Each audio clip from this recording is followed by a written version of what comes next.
ঢাকা বিশ্ববিদ্যালয় ছাত্র সংসদ নির্বাচনে তফসিল ঘোষণা করা হবে আগামীকাল।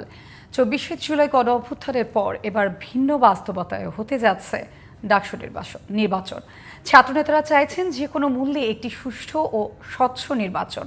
তবে সংস্কার না করে নির্বাচনের পথে হাঁটাকে ইতিবাচক হিসেবে দেখছেন না ছাত্রদল। বাবুল রাজের ক্যামেরায় মাহি হাসানের রিপোর্ট। 3 দশক পরে 2019 সালে ঢাকা বিশ্ববিদ্যালয় ছাত্র সংসদ নির্বাচন হলেও ডাকসু দাঁড়াতেই পারেনি স্বতন্ত্র প্রতিষ্ঠান হিসেবে, বরং সরকার দলীয় নিষিদ্ধ ছাত্র সংগঠন ছাত্রলীগ দ্বারা ছিল নিয়ন্ত্রিত।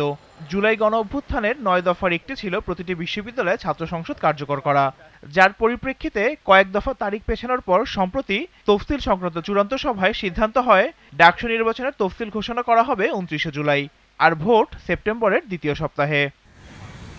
এরপর থেকেই নির্বাচন নিয়ে ঢাকা বিশ্ববিদ্যালয়ে শুরু হয়েছে নানা আলোচনা। সমীকরণ মেলাচ্ছে ছাত্র সংগঠনগুলো।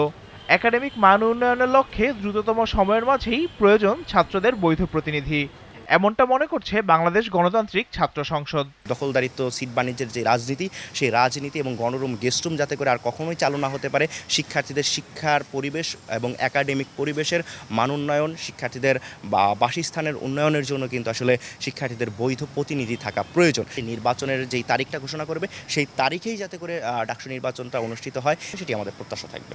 অনেকটা কাছাকাছি মত ছাত্র শিবিরেরও। পরিবেশ নিয়ে নানা প্রশ্ন থাকলেও সংগঠনটি মনে করছে ক্যাম্পাসে বর্তমানে অবস্থা রয়েছে ভোট আয়োজনের। সবার মধ্যে এই প্রত্যাশা জায়গাটা তৈরি হচ্ছে যে আমাদের ডাকসুটা লাগবে যে কোনো মূল্যে। প্রত্যেকটা দলের একটা নিজস্ব পলিসি থাকে, তারা তাদের সেই পলিসির বাইরে সাধারণত আসতে চায় না। তো সেই জায়গা থেকে বিভিন্ন দলের মতামত ভিন্ন রকম থাকতে পারে, বাট আমাদের কাছে সবচেয়ে গুরুত্বপূর্ণ যেটা, যে আসলে শিক্ষার্থীরা কি চায়, শিক্ষার্থীদের এই চাওয়াটা আমাদের কাছে বেশি গুরুত্বপূর্ণ। শিক্ষার্থীদের অধিকার আদায়ে ডাকসু নির্বাচন চাচ্ছে বাংলাদেশ জাতীয়তাবাদী ছাত্রদলও। তবে তড়িঘড়ি করে নির্বাচন আয়োজনের বিপক্ষে সংগঠনটি। পাশাপাশি নির্বাচনের গঠনতন্ত্র নিয়েও রয়েছে বিস্তর অভিযোগ।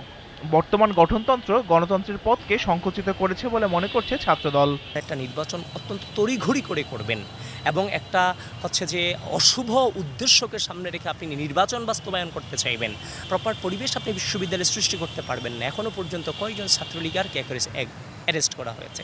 এখনও পর্যন্ত এই যে যারা দীর্ঘ দুঃশাসন কায়েম করার মধ্য দিয়ে ক্যাম্পাসগুলোতে রামরাজত্ব কায়েম করেছিল, ক্যাম্পাসে অসংখ্য অগণিত মানুষকে মেরেছে, তারপর হচ্ছে যে পড়াশোনা ধ্বংস করে দিয়েছে, এই ছেলেগুলোর ব্যবস্থা কি হবে, কিংবা হচ্ছে যে তাদের বিচার কতটুকু, তার বিন্দু পরিমাণ কোনো ব্যবস্থা না রেখে আপনি একটা নির্বাচন আয়োজন করতে যাচ্ছেন।